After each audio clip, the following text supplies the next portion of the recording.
are for when you have to wear a hat.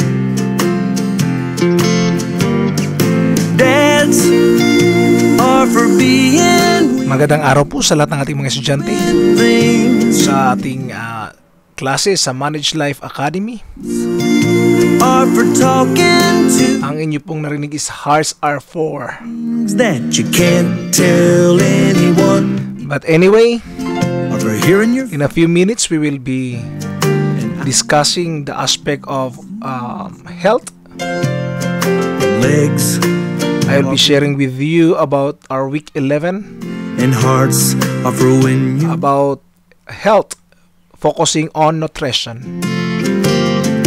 Brothers always take your things and they break your things and eat your candy.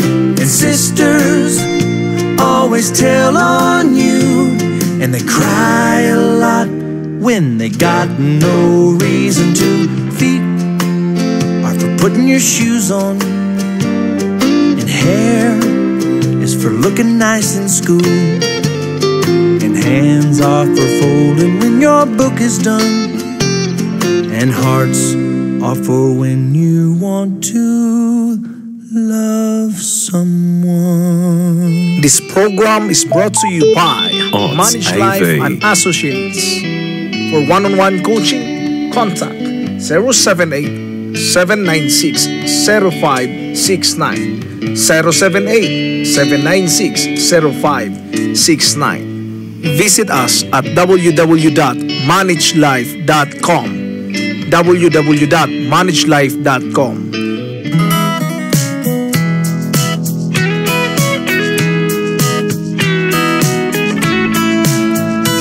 Ito mong muli ang inyong lingkod, muling nagbabalik para sa week number 11.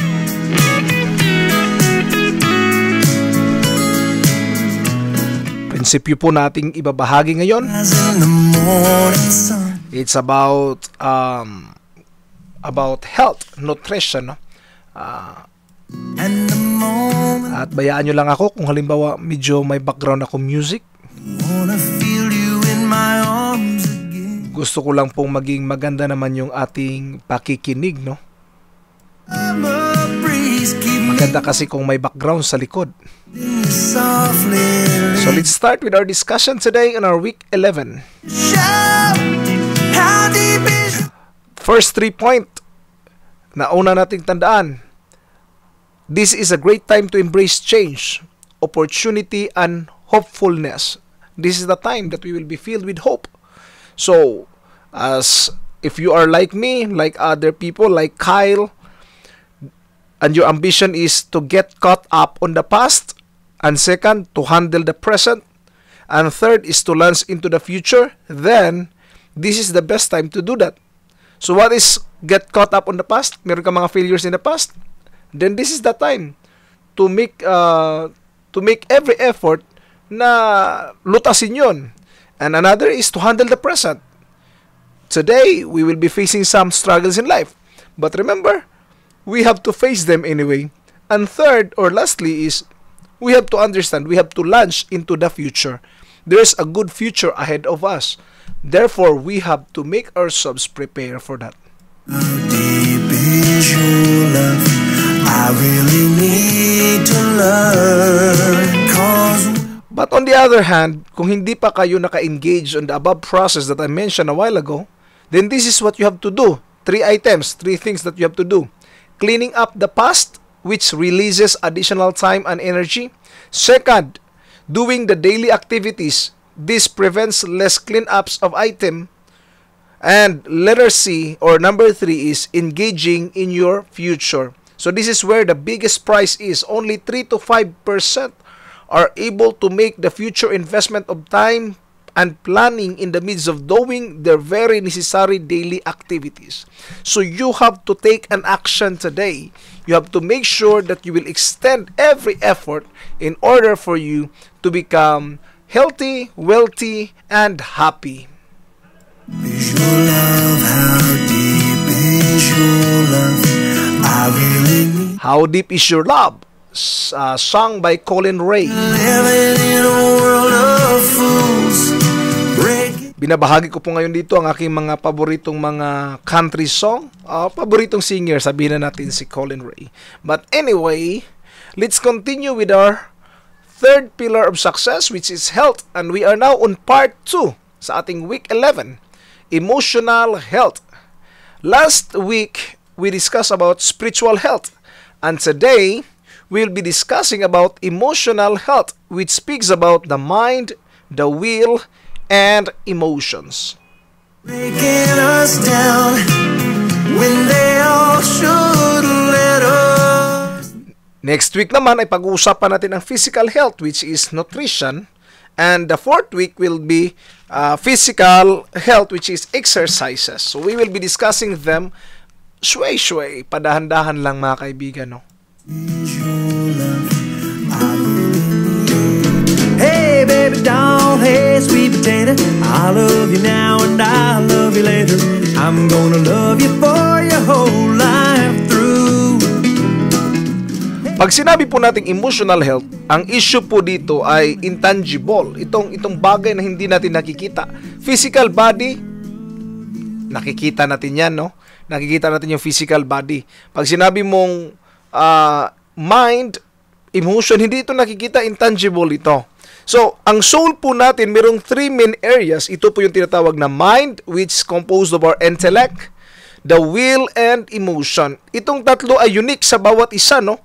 Pero itong lahat ay nagiging driving force kung sino tayo at kung anong pwede nating magawa at anong pwede nating ma-accomplish. So, tingnan natin ito isa-isa ngayon.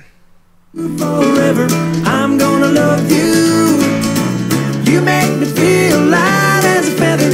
Ang awitin po ninyo narinig, I'm Gonna Love You by Colin Ray. Gonna love you. One of my favorite singer. I'm gonna love you. Yeah. So let's start with the mind. The mind may very well be the most amazing thing ever created. Utak, pag-iisip. Ito po mga kaibigan ay kakaiba.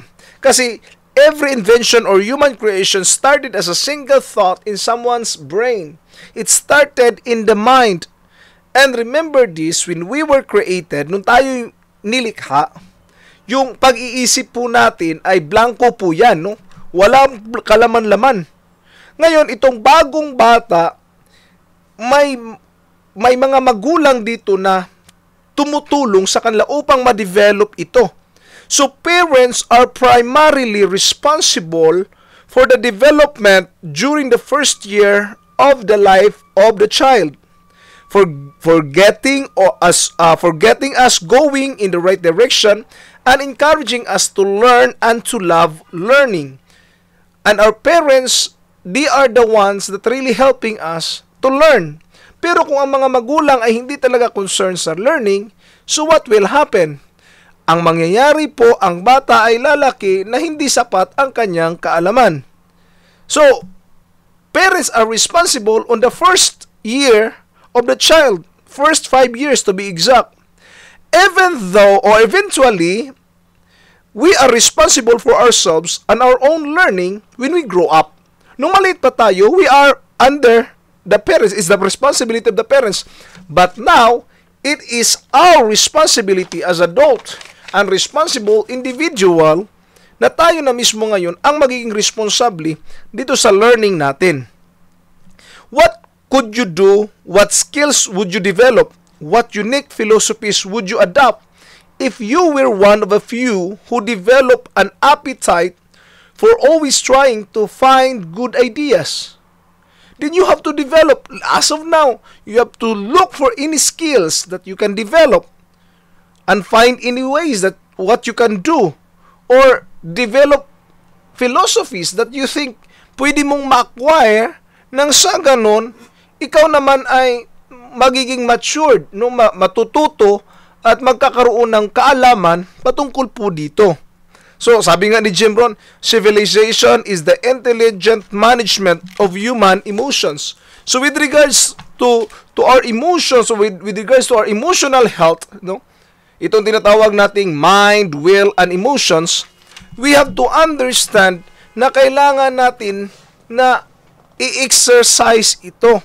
Tulungan natin itong ating utak. So, anong mga suggestion? Probably, you have to read more books. You have to engage on reading and learning upang ang mind na ito ay magfa-function naman ng tama at ma-exercise. I suggest, paglalaro ng chess ay nakakatulong din po para tayo ay lumago.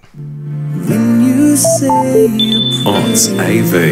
Please visit our website and purchase your license today.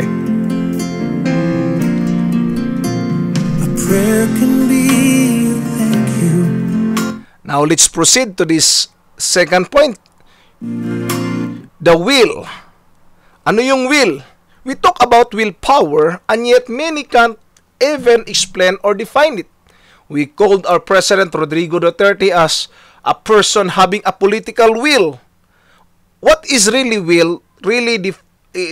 How can you define will? Ito yung pagka-define nila. The will is the part of us that is the strength of our self-determination. The will is what determines whether we act or not. It is our center of resolve and choice. So when you said will, ito yung kagustuhan. Ito yung kapangyarihan na gawin ang bagay na gustong gawin at hindi gawin ang mga bagay na ayaw mong gawin. That is will. So sa paniniwala ko, will is something that must be exercised in order to become strong. Katulad ng katawan ba? The moment that you are exercising, regularly ka nag-i-exercise, lumalakas ito. So those who float with the winds and make few or no decision will have a weak wills. If you don't decide at all, you're just relying on someone to decide for you, then you have a weak will. So kailangan patibayin natin ating will. Hindi tayo maging weak tulad ng ibang tao. So exercise your will. Kung may mga decision na dapat gawin, then decision, be decisive, no? Decide the right way. You say your prayers.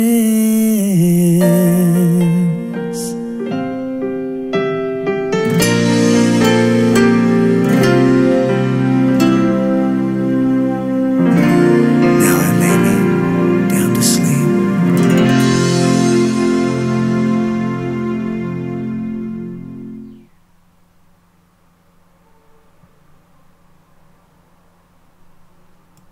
They possess a gift or two. One of them is When You Wish Upon a Star by Colin Ray. power to make a wish come true. Pangatlo sa ating listahan ay emotions. Sadness, fear, joy, anger, love, gratitude, peace, happiness, all of these are part of the almost immeasurable landscape that we call human emotion. Now the question is, how do we tame? Paano ba natin inaayos? Paano ba natin pinapaamo itong ating emosyon? They are what provide the spice of life, as they say. They are a major piece of what we are and what we become. When you are really doing things and you are filled with emotion on doing them, did you know what will happen? You will be filled with excitement, no, na gawin ang isang bagay because your emotion goes along with it. Di ba? Ang taong emotional, ang sarap talaga magsalita. But, make your emotion in control. So, nung sinabi lang, don't be emotional, nakarinig na ba kayo niyan? Don't be emotional. Lahat tayo emotional naman talaga kasi because we are emotional creature. But the question is, what does it mean that don't be emotional? Simple. Get your emotions under control. Ikaw ang mag-control sa iyong emotion, hindi ang iyong emotion ang magko-control sa iyo. Say for example, for me, may mga panahon na kulang ako sa anger management. O madali ako magalit. And that is what we call emotion. So be careful with our emotions. Fate steps in and sees you through. Remember that our emotions will either serve or master, depending on who is in charge. Now, who is in charge of you? Is it your emotion or you? And when we have our emotion under control, they will be a powerful tool in driving us to accomplish amazing things. We can accomplish a lot of things if we will put this emotion into balance. Let's put this emotion into balance. The key is balanced emotions. You see, the trick is to let our emotion be the key factor in what drives us, but not the primary factor, to let our emotion be tempered and balanced with our mind. Search your heart. So there should be a balance in this emotion that we have. Nang sa ganun po, tayo po ay hindi mahihirapan. Because emotions can and should be a vital yet balanced part of what drives us to accomplish great things. Unbridled emotion, or the emotion untamed, can lead us nowhere, and oftentimes, or much worse, leads us to difficulty and places, and it will lead us to places that we don't want to go. But if we have controlled emotion, governed by the will, and focused by the mind, it means balance. I mean, you control your emotion, you govern by the will, and you have focused mind. That's three. And those three working together, that is the heart of achievement and success. If you will just only knew how to balance all these three. I would give it all. I would sacrifice. Don't tell me it's not worth fighting. I hope you have gained something new I can't. about those lessons. Nothing I won't know. Now let's go to the next part. You know it's Questions for reflection. Question for reflection. It's time to reflect. I will be sharing you some questions today, and you have to reflect on them. Unang question. Of the three aspects of emotional health, which do you think is your strong point? Which do you think is your weak point? How does your strong point help you the most? And in what way can you build up and strengthen your weak point? So let's start with the mind, your will, and your emotion. How about your mind? Is it weak or strong? Your will, is it weak or strong? Your emotion, is it weak or strong? And how can you build up and strengthen your weak points? look into your heart, babe.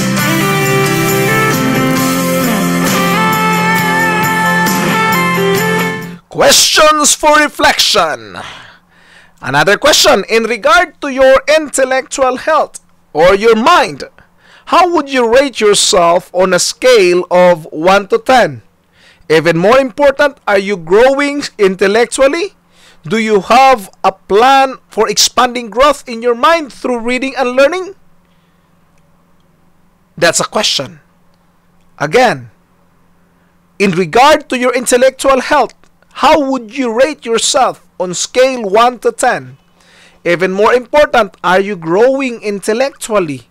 Do you have a plan for expanding growth in your mind through reading and learning? That's a question. It's time to reflect. Oh, I do it for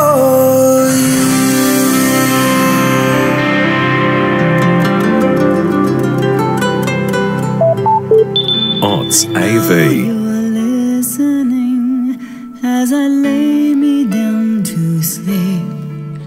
Next question. Question for reflection. What books are you currently reading that will help you grow intellectually? Again, what books are you currently reading that will help you grow intellectually? Time to reflect. Could you please take them under wing? Watch over them especially, keeping them safe from everything. This is a mother's prayer. Question for reflection. Another question. Do you have a strong will or weak will? How have you trained your will in the past? What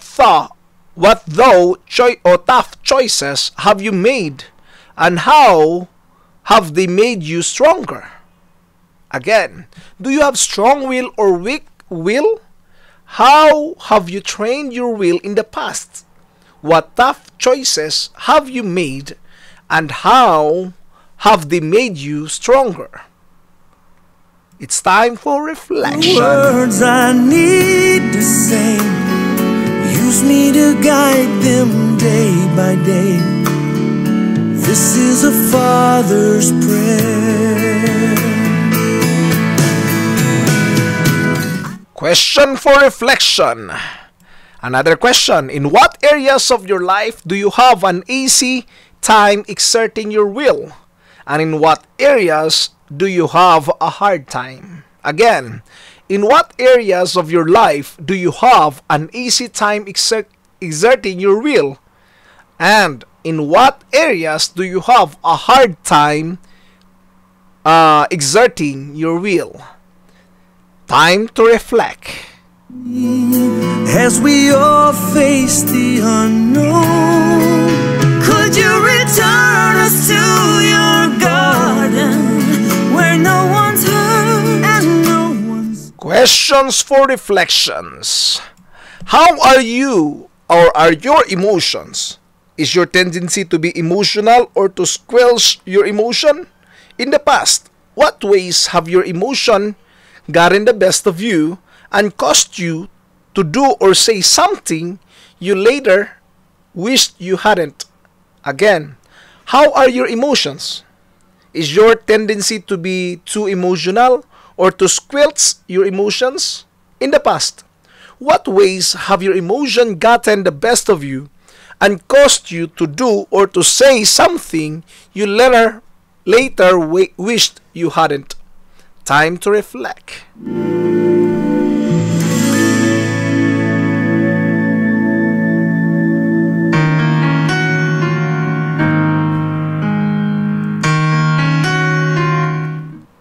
In the time past or in the past, what ways have your emotion propelled you to do something valuable? Is there anything that helps you to do something valuable? Or there is something that drives you to do something great? Question for reflection. Again, I will read the question.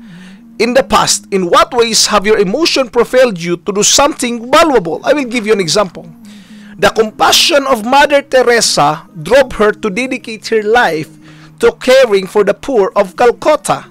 That's Mother Teresa. How about Martin Luther King Jr.?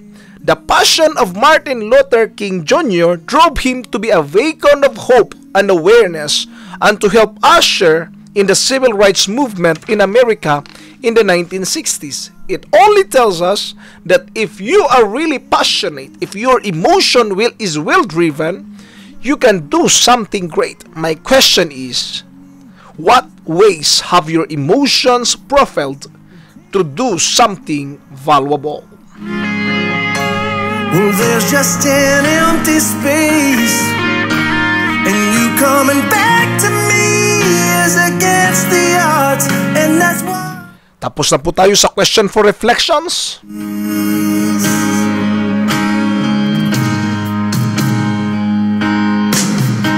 I wish I could just make you turn. Now let's go to action steps for this week. Action steps this week. You say to you, so Let's start number 1. Take some time away by yourself this week to take stock of how healthy you are emotionally. Be very honest with yourself as you evaluate your strengths and weaknesses in the following areas. Now, evaluate your mind. It means your intellectual, your will and emotions on a scale of 1 to 3. 3 being the highest and 1 being the lowest. Rate your mind, rate your will, and rate your emotions. Denote specific steps that you can take to improve those or these or those areas. 'cause I'll still be standing here. Number 2, action steps that you have to do this week. Most people have a book that they have good intentions to buy but just haven't yet. Probably you are one of them. Gusto mong bumili ng libro pero hanggang ngayon hindi ka pa nakabili. If that is you, go to the bookstore in the next couple of days and get it. Then read it. If you don't have time, hit an online bookstore. And if you don't have a book in mind, go to the bookstore of www.jimron.com or www.yoursuccessstore.com. So I hope you can find a way to grab a cup of coffee and hit the stocks to find a book that will stretch you in the coming weeks. Magbasa tayo ng libro. No, wag nating hayaan na masayang yung panahon. If another book isn't in the plan right now, then take a class or go to a seminar in order to develop or to train your mind. Did you know what's the best way for me, or what good seminar or what good place you can start with? I would suggest go and visit any Toastmaster club in your area. Kung nasa Jordan ka, meron ditong more than 10 Toastmasters club. Kung nasa Pilipinas ka, meron tayong Toastmasters Club sa Amerika at sa buong mundo. Maraming mga Toastmasters Club. There are more than 500,000 members of Toastmasters Club that really want to help you, no? Throughout the world yan. May mga small groups lang yan sila. So, train in them and learn. So, register soon and list at least 3 books you can begin to read. Mag-umpisa ng magsulat ng mga libro o mga isulat niyo yung mga pangalan ng libro gusto niyo pong basahin. Blackbird fly, blackbird fly. Dito tayo sa pangatlo. What is an action you have been putting off? Is it merely an act of a will that is needed? What is a decision you have been neglecting to make? This week, exercise your will by taking that action or making that decision. May mga bagay ka bang hindi mo na nagagawa few weeks ago dahil indecisive ka, wala kang desisyon, wala kang tamang desisyon. This is the time that you can write it down. If you can make 3 or 4 specific acts of the will that will strengthen it for future decision or major importance, write them right now. Write them right now. Kung ano yung mga bagay na hindi mo nagawa, start to write them down. Start to write them down right now. And make sure na isulat mo siya. Huwag mong kaligtaan, kaibigan. OTS AV. Please visit our website and purchase your license today. Oh, visit the website nila, no?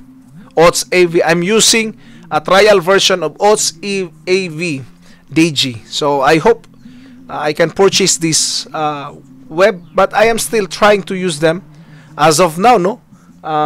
Sa Bisaya, pahimuslan, no? Habang libre pa siya, gamitin natin. Sayang naman, no? Bakit tayo magbabayad ng mahal? But anyway, let's continue with our discussion. So, write at least 3 books that you have to start to read. And now, that's number 2. And number 3, you have to write whatever action steps that you have to take in order for you to accomplish.